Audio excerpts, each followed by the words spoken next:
Très bien, bonsoir à tous, bienvenue dans les 3 histoires. Le concept est très simple, 3 histoires racontées par 3 copains. On va commencer ce soir avec l'histoire de Thibaut.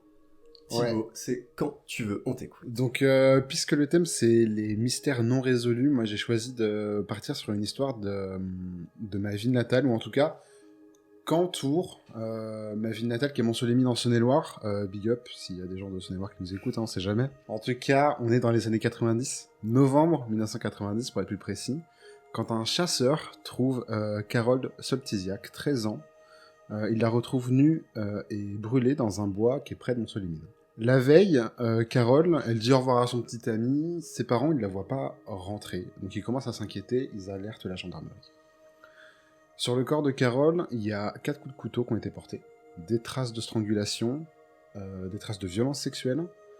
Et il y a aussi un poil masculin qui a été retrouvé sur le corps de la victime. Mais malheureusement, avec la technologie de l'époque, on n'arrive pas à savoir à qui appartient ce poil. Les experts n'existaient pas encore.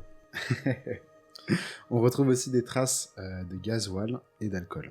Il y a une piste qui est étudiée, c'est celle de Francis Holm, qui est un serial killer français, mais cette piste a vite été écartée, et les forces de l'ordre, les policiers plutôt, se sont penchés sur 2 suspects, 2 Montceliens qui se surnommaient Yako et le Sphinx.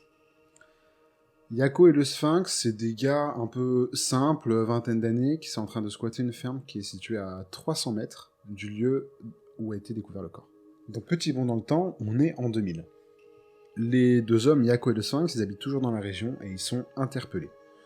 Il y a l'un d'eux qui est très bizarrement très obsédé par cette histoire, et il y a l'un des gendarmes qui est en charge de cette affaire, qui raconte que tous les ans, en novembre, il se met à pleurer comme s'il avait quelque chose sur le cœur. Il y a quelque chose de pas net, en tout cas avec lui. Il en parle souvent, et tous les ans en novembre, il pleure comme s'il avait un fardeau. Claude Janglin, qui était le policier chargé de l'affaire, il emmène le Sphinx sur place, et aussi au dernier endroit où a été vue Carole. Et là, il y a quelque chose de bizarre qui se passe. Il raconte: on arrive dans le quartier du Vernois, et il s'arrête à 10 mètres près, là où le petit copain de Carole l'a laissé. Il me dit qu'il avait une bouteille de whisky dans sa voiture, et qu'ils sont partis dans un bois. C'est intéressant parce qu'ensuite il dit qu'il met de l'alcool sur le corps de Carole pour que le feu prenne. Or, qui pouvait savoir à ce moment-là qu'on avait découvert de l'alcool sur le corps? Personne. C'est très étrange. Les 2 sont mis en examen, mais leur profil est très fragile. Ils ont un profil psychologique qui est très fragile, et ils sont donc internés dans un centre spécialisé, et ils nient. Il faut savoir que les 2 personnes, à ce jour encore, n'ont pas été inculpées du meurtre de Carole Soltysiak. Le cas de Carole Soltysiak, c'est un cas d'une affaire qui en regroupe plein d'autres, une petite dizaine d'autres, dans un rayon de 200 km aux abords de l'A6, qu'on appelle les disparus de l'A6. C'est un triangle qui est délimité par la ville de Mâcon, Chalon-sur-Saône et Montsolémine, et qui est surnommé aussi Triangle de la Peur. On a plusieurs cas, je vais vous en citer quelques-uns comme exemple. En août 84, il y a Françoise Bruyère et Marie-Agnès Cordonnier, 2 cousines de 22 ans, qui visitent en stop la Bourgogne et qui sont disparues, aucune piste. Le 14 novembre 86, Sylvie Aubert, caissière à Mammouth, de Chalon-sur-Saône, quitte son travail. Son père retrouve son vélo et son sac à quelques kilomètres du domicile. Une chaussure aussi a également été retrouvée au milieu de la route. 5 mois plus tard, on retrouve son corps dans la Dône.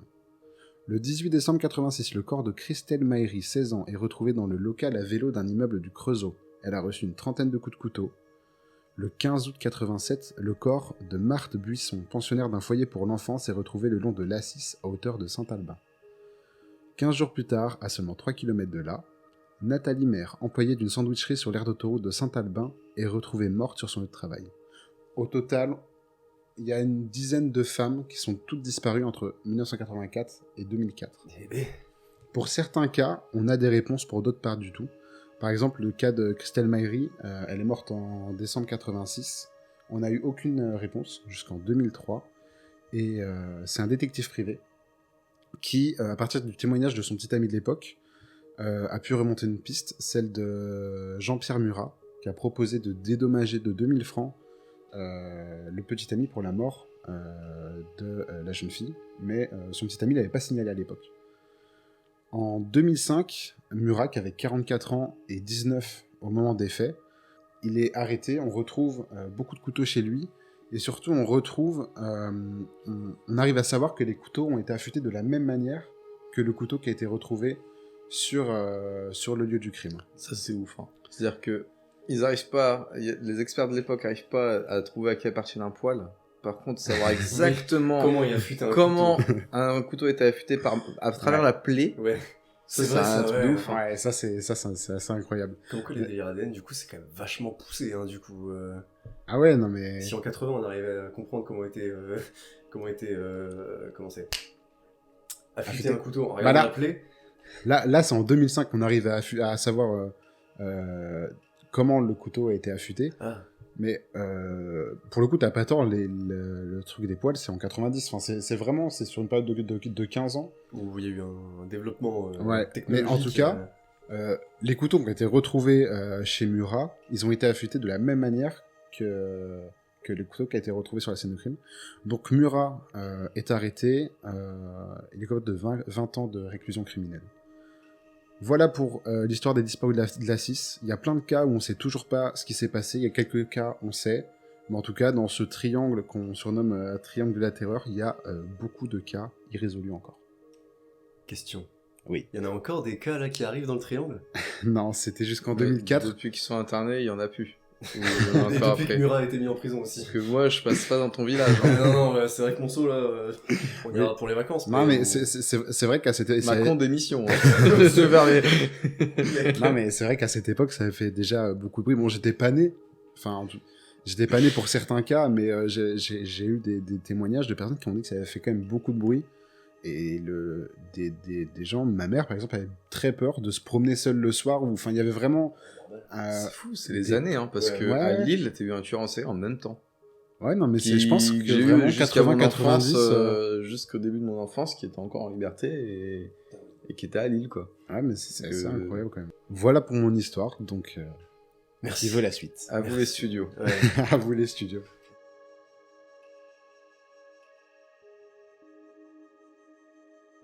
Et top à la vachette, c'est l'heure de l'histoire de Julien. Ok, alors, pour rester un petit peu dans le thème, je vais vous raconter quelque chose qui pour moi est resté très longtemps sans réponse précise en fait. Okay. C'est quelque chose que j'ai vécu. Dans mon cercle proche. Alors, à cette époque-là, nous sommes en 2011. Souvenez-vous, hein, Salut les Geeks commençait à exister. C'est bien de mettre du contexte comme ça. Oui, quand même.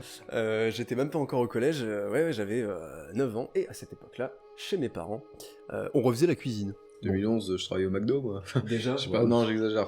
T'étais déjà imposable. J'avais 10 ans, ouais, 10 ans, ouais, j'avais déjà fait l'amour, quoi. Oui, bah oui, champion. Mais du coup, nous, à cette époque-là, à la maison, on refaisait la cuisine, et... parce qu'on aime bien avoir notre petit confort, on avait déménagé l'ancienne cuisine dans le garage. Ok. Donc il y a ma maison, la cour et le garage, qui à l'époque était juste un garage où on faisait du bricolage, et on avait foutu les meubles de la cuisine là-dedans. Ok. Donc on fait notre petite vie, hein, on a l'habitude de manger le soir là-bas, ensuite on retourne dans le salon pour vivre notre vie, et 22h, coucher les enfants. Arrive un certain week-end de l'hiver 2011, où moi je ne sais pas pourquoi à ce moment-là, je décidais de ne pas dormir. Je ne dormais pas un samedi soir à 23h. 2011, tu devais jouer à Dofus. Ouais, en cachette, ce genre de choses, oui, c'est ça. Et j'entends qu'il y a un peu de grabuge dans la cour, il y a un peu d'agitation, chose qui n'est pas censée arriver chez moi un samedi soir dans ma maison du fin fond du bois. Je décide donc de me lever, de descendre au rez-de-chaussée chez moi. Mes parents ne sont pas là, je me dis, bah, ils sont dans la cuisine, enfin, dans le garage du coup. Et j'arrive dans le garage. Je rappelle, il est 23h, un samedi, Julien 9 ans, je vois mes parents attablés avec un total inconnu. Mais inconnu au bataillon, jamais vu de ma vie. Adulte Adulte. Ok. Un petit adulte, bah... Enfant, ça aurait été vraiment flippant. Non. Ouais, non, un enfant qui vient à 23h chez toi. Juste pour mettre du contexte quand même, parce que je connais sa maison, c'est vraiment... Il y a une ville, et à un moment donné, il y a une forêt, et lui, c'est au bout d'un chemin, au milieu de la forêt, quasiment, genre, il y a sa maison. Voilà. Et le chemin va encore plus loin dans le bois, et après tu t'enfonces... des orties. Là, j'arrive dans le garage, dans la cuisine, dans le garage, et il y a ce petit bonhomme tout frêle, à peine plus gaulé que moi. Et le mec est en peur, mais vraiment. Ah ouais? Bah, mes parents il lui avaient préparé un petit café ou un petit remontant, tout ça, et il parlait avec lui depuis déjà un petit bout de temps. Et le mec est vraiment. Tout de même, tout ça, c'est gentil de m'accueillir. Ok. Je comprends absolument pas ce qui se passe et je me dis chouette, un invité que je connais pas. Ça arrivait souvent quand j'étais petit qu'il y ait des invités que je connais pas. Et oui, petit accent belge, ce petit bonhomme là, mais vraiment un tout petit bonhomme. Un tout petit bonhomme, voilà, qui est là depuis déjà un petit bout de temps. Je m'attable et à un moment, j'écoute pas vraiment la conversation. Mes parents me disent bon Julien, il va falloir se faire discret, il va falloir se faire très discret là. Ferme la porte du garage, ils éteignent la lumière du garage, ils éteignent le four, enfin tout ce qui pouvait faire de la lumière dans le garage. Ok. Et ils me disent, tu te colles à la remorque qui était dans le garage justement, tu te colles à la remorque, tu ne fais pas un bruit. Ok. C'est ouf. Ouais, j'avoue, là, c'est là, c'est chaud, là. Donc mon père, je me souviens bien que je suis collé à la remorque, que mon père est collé à la porte du garage, et on attend un petit peu, et par les lattes des portes du garage, on voit des lumières de phare passer lentement. Alors, personne qui passe. Normalement, non, personne. Mais bien lent. Vraiment, c'est un chemin isolé. Il n'y a personne. C'est la C'est seule maison sur cette route, quoi. Si tu veux passer dans le chemin, faut vraiment vouloir venir chez moi ou, je sais pas, vouloir faire demi-tour ou vouloir ken en paix, quoi. Mais c'est pas Là, je pense que t'es en paix, ouais. C'est pas l'endroit le plus bucolique, quoi. Et bref, cette voiture passe très lentement. On attend un petit peu. Moi, je me dis, ah, ok, je sais pas ce qui se passe, mais ok. Mon père, tu bouges pas, tu ne bouges pas, tu te remets là. Ok. Et ça repasse dans l'autre sens. Bon. Et là, on commence à souffler. Ok, bon. Après ça, mes parents me disent, bon, Julien, tu vas arrêter d'être dans nos pattes, tu vas aller gentiment dormir, quoi. Et bah, ok, ouais, je rentre. Je pars du garage. Bonne nuit, monsieur. Bonne nuit. Je rentre dans ma chambre, je vais dormir. Le lendemain matin, je me réveille assez tôt, parce que le dimanche matin, je me réveillais assez tôt à cette époque-là, ça a changé aujourd'hui. Il n'y avait pas les chasseurs, il y avait d'autres gens qui étaient là. Des énormes mecs, tu vois ce que c'est une armoire normande? J'en suis une, donc je vois bien, ouais. Bah, rajoute 50 cm, enfin des colosses. Ok, ouais, 1m90 pour 115 kg. Ouais, de bons rugbyman. Et des rugbyman 2 mètres sur 2 mètres. Ouais, c'est ça. Qui étaient tous venus dans frigo. une Volvo. Et ces mecs-là, très sympas, très chaleureux avec mon père, et fort accent tout de même du nord de Bruxelles, ils étaient venus pour déloger la voiture qui était bloquée au fond du chemin. Quelle voiture, me direz-vous? La voiture du petit Belge frêle, qui était venu se loger au fond du chemin. Mais vraiment, la voiture était bloquée dans la terre. Il était où, lui, à ce moment-là? Le petit Belge? Ouais. Il avait passé la nuit à la maison. Ok. Et le matin, assez tôt, ouais, il y avait les armoires à glace qui étaient venus pour déloger la voiture et être sympa, quoi. La mafia d'Hirson, quoi. Pas d'Hirson, du coup, hein, c'était des Belges, mais vraiment pas d'Hirson, ils avaient rien à faire à Hirson. C'est fou, ça. Ouais, tu vas pas par hasard à Hirson, enfin, genre, tu passes pas, c'est pas sur ton chemin. Voilà. C'est ce que je veux dire. Oui, c'est pas une route, enfin, c'est pas une ville où tu passes parce qu'il y a les départementales. C'est pas une ville de passage. Resto, mais dans ma tête d'enfant, à ce moment-là, je me dis juste, bon, il y a des grands monsieur musclés qui aident un petit bonhomme tout frêle à repartir parce qu'il s'était bloqué dans le fond du chemin. Ouais, c'est l'histoire de ta vie, toi, mais. Oui, ça arrivait souvent en plus. Mais je me dis, c'est tout, voilà. Et bizarrement, hier soir, il a fallu qu'on se cache d'une voiture qui a fait des allers-retours dans la maison. C'est tout.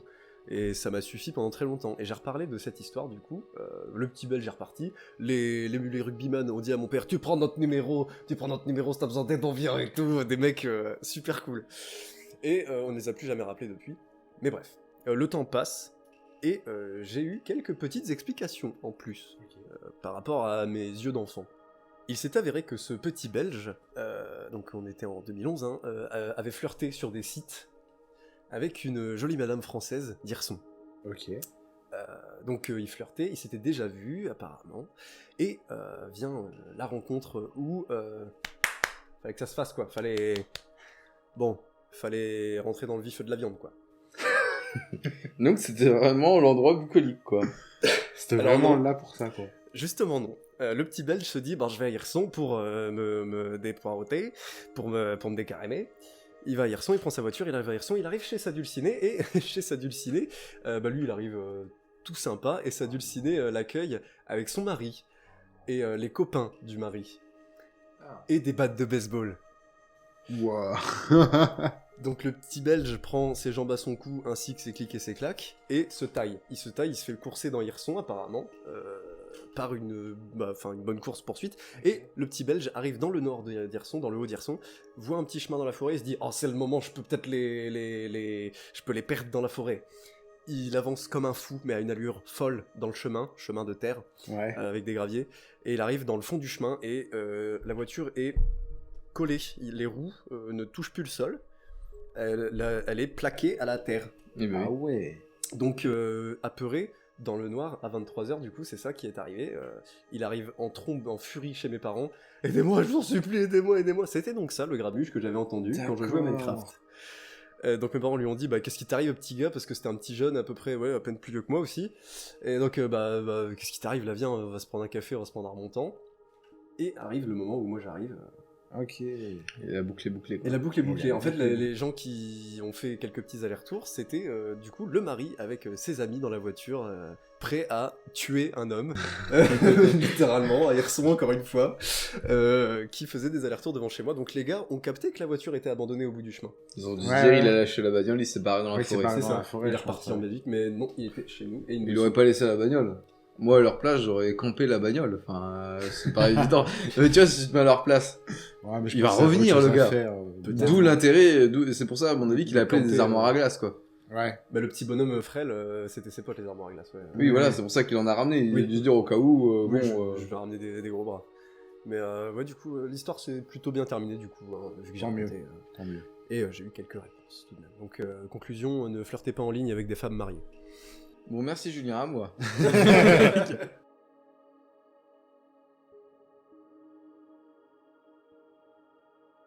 Bon, j'espère que vous êtes prêts pour cette histoire. Parce que, alors, c'est une histoire mystérieuse connue, un peu connue, mais qui a un rebondissement en 2019 et en 2021. Ok. Ouais, sachant que l'histoire date de 1959. Ok, là-dessus. Est-ce que vous connaissez l'histoire du col Dyatlov? Ça me dit rien du tout. J'ai jamais entendu parler. Ok. L'histoire se passe en Russie, dans l'Oural, en 1959. Fin janvier, 9 randonneurs expérimentés, en réalité ils sont 10, ils viennent d'une école, et d'une école genre un lycée ou une université, quoi, université. Ils ont tous à peu près 20 ans, 23 ans, et il y a un professeur qui est un peu plus âgé. 23 ans et demi. Pas du tout. Alors, 9 randonneurs expérimentés partent en expédition dans les montagnes russes. Ils n'en reviendront jamais. Mais pire que ça, leurs corps seront retrouvés dans des conditions extrêmement mystérieuses. Ok. Que s'est-il passé dans la nuit du 1er février au 2 février? Dis-nous tout, je t'en supplie. On est bientôt sur l'anniversaire d'ailleurs, au passage. Oui, c'est vrai, ça. On est vraiment dans le thème. Le chef du groupe s'appelle Igor Dyatlov. C'est pas des débutants. En randonnée, ils cherchent à obtenir l'accréditation suprême en Russie à l'époque, qui est l'accréditation 3. Donc ils sont forcément accréditation 2. Ok. Tu vois. Il y a trois échelons en Russie, et l'accréditation 3, c'est tu montes tous les monts possibles et imaginables. Tu peux. C'est ça. Et pour obtenir, d'ailleurs, si jamais ça vous pose, si jamais vous voulez savoir, je suis très tenté. pour obtenir l'accréditation 3, il faut faire un parcours de niveau 3, donc au moins 300 km avec au moins un sommet d'au moins 2000 mètres. Monter l'Everest. Ok. En gros, il y a un peu de ça. Et du coup, le leur fait 320 km et ils font 2 montées. Donc l'expédition devrait durer 18 jours.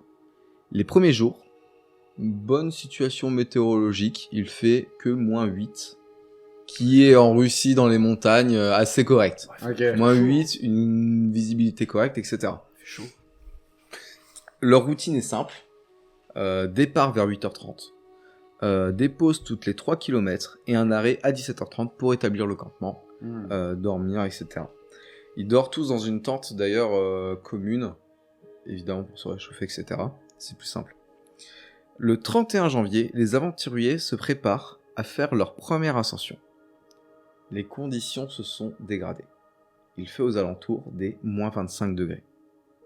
Ah ouais, effectivement. Ça commence à se dégrader. C'est-à-dire que là, la vision, leur champ de vision, c'est quelques mètres. En hiver à Lille. C'est quelques mètres. Bah, actuellement, c'est l'hiver à Lille, c'est les bonnes conditions. C'est les bonnes conditions. Là, on est bien. Alors, les conditions vont vraiment s'empirer au 1er janvier. Et du coup, les aventuriers vont se diriger du mauvais côté et vont aller du côté d'une montagne qu'on appelle la montagne de la mort. Il y a toujours une montagne de la mort. C'est comme ça. Où est le boss? Où est le donjon? Les membres se rendent compte de leur erreur et décident de s'arrêter sur place pour rectifier la trajectoire le lendemain. La décision de dormir sur place est étrange, car les aventuriers n'étaient qu'à 1 kilomètre d'une forêt qui aurait pu les protéger de toutes les conditions météorologiques. Après, comme je l'ai dit, la visibilité n'était pas dingue. Plusieurs jours après cette nuit-là, les proches des randonneurs sont sans nouvelles. En fait, Igor Dyatlov devait envoyer un télégramme aux alentours du 12 février, lorsque l'expédition serait terminée. Il n'y a rien eu. Le 20 février, les recherches démarrent afin de retrouver les individus. Les individus disparus. C'est là que les choses deviennent étranges. Quelques jours plus tard, les chercheurs tombent sur un campement. Ok. Première curiosité, la tente a été déchirée de l'intérieur. De l'intérieur. Ouais. Coup de couteau et déchirée de l'intérieur, donc comme si les personnes justement voulaient sortir très précipitamment. Ok, ouais. À 1,5 km de l'entrée du bois, 2 premiers corps sont retrouvés, près d'un grand pin. Sur place, les secours trouvent les restes d'un feu de bois, mais ils remarquent très vite que les 2 hommes sont en sous-vêtements, les mains et les pieds sont brûlés, comme si ils avaient tenté de les réchauffer en les mettant sur le feu. On sent un petit peu la folie arriver potentiellement. Les recherches se poursuivent, et on trouve 2 autres corps sur le chemin entre le bois et le camp. C'est-à-dire que t'as le camp, t'as les premiers corps, et il y a d'autres corps qui sont retrouvés ici, dans le sens de marche, pour faire le retour vers le camp. L'un d'entre eux, d'ailleurs, est Igor Dyatlov, donc le chef de l'expédition. Contrairement aux 2 autres, ceux-là sont vêtus de certains des vêtements des autres randonneurs. Un autre corps est trouvé, mais lui avait le crâne fêlé. Il faudra 2 mois supplémentaires, donc bien longtemps après, pour retrouver les 4 autres individus qui se trouvent sous 4 mètres de neige dans un ravin, localisé dans un ravin. 3 d'entre eux ne sont pas morts d'hypothermie, mais de morts beaucoup plus violentes. Je veux du détail. L'un d'entre eux est retrouvé avec 10 côtes brisées. Ah oui. 10 côtes. On en a combien normalement Entre 1 et 15. Ok. Des fourchettes de l'extrême généralement. C'est beaucoup quand même, 10 côtes brisées. Un autre a le crâne fracturé.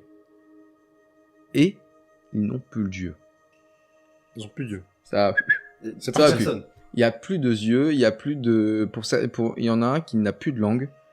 Les blessures sont trop profondes pour avoir été causées par des humains. Une autre petite chose, c'est que les vêtements retrouvés ont une dose de radioactivité bien supérieure à la normale. De radioactivité. La radioactivité. Ok. Ok, c'est vraiment chelou. Voilà. On a tous les éléments de l'enquête. Ok. Les théories. Maintenant, dis-moi qu'il y a des réponses. Je t'en supplie. Alors, ce qui est marrant, c'est qu'il y a une cause qui a été gardée en tête, qui est la plus vraisemblable, mais je vais quand même parler de toutes les théories, de la plus loufoque à la plus logique. Ok, ouais. La théorie numéro 1, les extraterrestres. Les extraterrestres. Oh oui. Les extraterrestres. Alors, faut savoir que pour l'expédition, ils ont tous pris, il y en a beaucoup qui ont pris des appareils photo.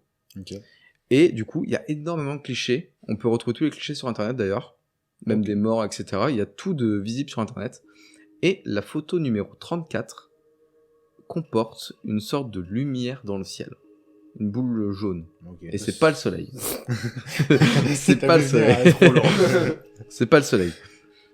Et d'autres randonneurs à 50 km d'écart ont cru voir une sorte de sphère jaune arriver et redécoller. Ok. Oui. Cette théorie se démontre très rapidement. Pour Tout beaucoup ça. de raisons. Pour beaucoup de raisons évidentes. Déjà, les autres randonnées qui sont à 50 km ne peuvent pas voir une boule alors qu'ils ne voient pas devant eux. C'est pas faux. Première chose. Et aussi, il y a trop de... Ça n'explique rien, en fait. Ça n'explique absolument rien de tout ce qui se passe. Ça peut expliquer la radioactivité au max, quoi. Si, mais c'est les aliens, enfin, renseigne-toi, man. C'est vrai. Théorie numéro 2, l'attaque des Nancy. Je sais pas parler des Nancy. Les Nancy sont le peuple qui habite cette région. Ah, les autochtones. Ok. Les autochtones. Et ce qui est important de savoir, et d'ailleurs ça a démystifié certaines choses, alors déjà, ça peut pas être eux. Les Nancy sont connus pour être très accueillants, et le camp Nancy le plus proche était à plus de 50 km. Petite chose d'ailleurs, la montagne de la mort, c'est les Nancy qui l'ont appelé comme ça, uniquement parce qu'il n'y a pas de gibier en fait, c'est tout. Oui, il n'y a rien. Il n'y a pas de gibier, voilà, c'est tout. Il n'y a même pas de raison pour Voilà. laquelle il serait allé là-bas. Donc, finalement. ça n'a aucun sens. Que c'est un lieu absolument pas accueillant, quoi. Voilà. La théorie numéro 3, c'est la folie meurtrière. Ok. Probable, parce que ce genre de degré et de froid, il est possible, et il a été prouvé, que tu peux perdre la boule. Vraiment, tu peux perdre la boule très vite et avoir une folie meurtrière. Et il y a un suspect dans le tas, mais complètement écarté, déjà parce que lui-même est mort, et la théorie voudrait qu'il se soit maquillé son suicide en mort mystérieuse. Ça n'a pas de sens, et il n'y a aucune lésion... il peut pas briser 10 côtes, déjà. Ouais. Donc les morts qu'il aurait fait étaient complètement... Enfin, ça n'a pas de sens, tu vois. C'est aboli, tu vois. Pour être fait par un humain. Théorie numéro 4, et là on rentre dans des trucs un peu plus cool, dans le sens... Arracher des yeux, c'est voilà. pas si grave, quoi. Expérience militaire. Ah oui, d'accord. On est en Russie en 1959, guerre froide, nucléaire, ça explique beaucoup de petites choses, etc. Alors il y a plusieurs choses qui étayent cette proposition. Alors déjà, les enquêteurs ont eu cette hypothèse, et se sont retrouvés interdits de l'envisager par les supérieurs hiérarchiques directement. Ensuite, la zone a été interdite par l'État russe pendant 3 ans après cette histoire. Ok. Comme pour cacher quelque chose. Voilà. Ça, c'est des trucs qui restent en tête pour beaucoup, mais pas de traces d'explosion. Pas de traces d'armes, pas de témoins qui ont entendu du bruit. Et aussi, la base la plus proche est à 600 km. Et à l'époque, 600 km, l'avion ne peut pas faire l'aller-retour. C'est impossible, c'est comme ça. Théorie numéro 5, la plus décevante. Un ours. L'avalanche ou la chute de neige. Quoi ? L'avalanche ou la chute de neige. Ils étaient pas en forêt. Faut savoir que pour faire leur campement, ils ont utilisé une technique où, en gros, ils décalent la neige, et puis tu vois, c'est en hauteur. En fait, ils sont dans un creux flanc de montagne, tu vois. C'est pour ça que je dis que le fait de mettre son campement ici, c'est un peu con. Mais Igor le sait maintenant. Il est dead, il le sait. Il le fera plus, quoi. Il recommencera pas. Il le fera plus. En fait, la pente n'est qu'à 30 degrés. Donc c'est pas énorme. Et du coup, on n'a jamais considéré vraiment l'histoire de l'avalanche, parce que on peut pas prouver qu'une avalanche se démarre à 30 degrés d'inclinaison. Sauf si la Reine des Neiges s'en mêle. Elsa. Exactement. La seule et je te jure que je te parle de ça. Quoi ? En 2019 et en 2021, les enquêtes sont réouvertes et on demande à Disney les moteurs de la Reine des Neiges, car c'est les moteurs les plus réalistes sur la neige. Pour faire de la simulation, exactement. Et en gros, à partir du moment où tu acceptes l'avalanche, quasiment tout peut être expliqué. Okay. Déjà, de 1, alors, l'avalanche peut se produire, ce qui explique qu'ils aient craqué la tente en voyant la chute de neige pour courir à poil. Ah bah oui, c'est possible pour certains. Et du coup, l'hypothermie s'explique après avec la folie. Ils ont fait un petit feu de bois en bas du pain, en fait. Et ça explique les brûlures sur les mains, etc. Et en gros, la théorie voudrait que ils se soient tous barrés, ils se soient mis en bas du pain. Certaines personnes ont décidé de retourner au campement pour récupérer du matos pendant que les autres se réchauffaient. Les personnes qui étaient parties au campement ne sont pas revenues, mort d'hypothermie sur la route, ou c'est celles qui sont tombées dans le ravin. Et du coup, Igor serait allé ensuite avec 2 autres camarades et il serait mort aussi d'hypothermie sur la route. Ce qui explique rien. Alors d'ailleurs, ça peut aussi expliquer les blessures au niveau des côtes et du crâne, parce que des tonnes de neige qui te tombent sur la gueule. Voilà. D'ailleurs, ils n'ont pas fait appel qu'à Disney pour ces trucs-là. Ils ont fait appel à je sais plus quel constructeur automobile qui leur ont fourni tous les documents qui existent sur tous les accidents qui ont lieu avec leur voiture pour voir les impacts réels sur les corps. Sur les corps. Donc voilà. Et pour ce qui est de l'absence des yeux, de langue ou autre, c'est tout simplement qu'ils sont tombés dans un ravin. Alors déjà, ça explique aussi potentiellement les côtes, etc.